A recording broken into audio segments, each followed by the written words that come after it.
Are you worried that if you have a hysterectomy, you're going to put yourself at risk for vaginal prolapse? Let's unpack that question. My name is Eric Schmidt. I'm a board-certified OBGYN, minimally invasive gynecologic surgeon, and we're also supporting research for gynecologic cancers down in the link below if you don't mind and have the ability to donate. Prolapse is when the walls of the vagina start to sag down and potentially out of the vagina. There are what we call anterior prolapse, or you might hear people call this their bladders falling down or out. This is when the anterior compartment of the vagina starts to fall down and potentially out of the vagina. This can happen posteriorly, we call that, or the rectal side, we call that posterior prolapse, or apical prolapse would be the top of the vagina where the cervix is or was at that point. Generally, people don't have a lot of symptoms when it comes to prolapse unless it's to the higher degrees where it's starting to bulge down and out of the vagina.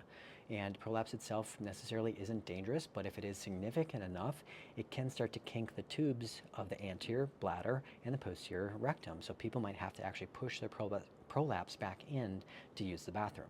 So getting back to my question, does a hysterectomy put you at increased risk for prolapse? Actually, the biggest risk factors are if someone's had prior children.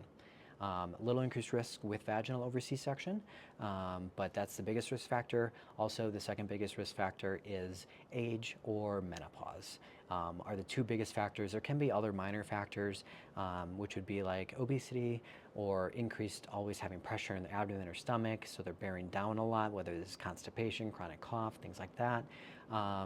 And then potentially hysterectomy may slightly increase someone's baseline risk. However, that relative risk is actually very low.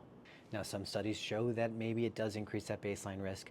Actually, some show that maybe it doesn't. And when it comes to my opinion about it, I think a big part of the vaginal support doesn't actually come from the uterus itself.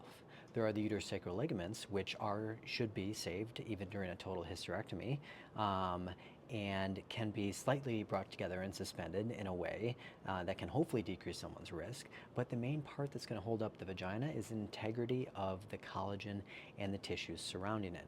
And so there's a few things someone can do to help improve this and decrease your risk of prolapse, and that is pelvic floor exercises and awareness. This will increase or decrease somebody's risk of prolapse in the future. So if you are going to have a hysterectomy, I would recommend potentially looking into this before and then doing it after once you're healed. And then potentially, again, to decrease the menopause risk, which is the decrease in estrogen eventually that leads to prolapse, maybe vaginal estrogen. I'm a huge proponent of vaginal estrogen in the perimenopause and menopause time, not only to decrease the irritation and UTIs, but maybe even prevent things like prolapse. And so talk to your doctor about it. Hope you enjoyed this video.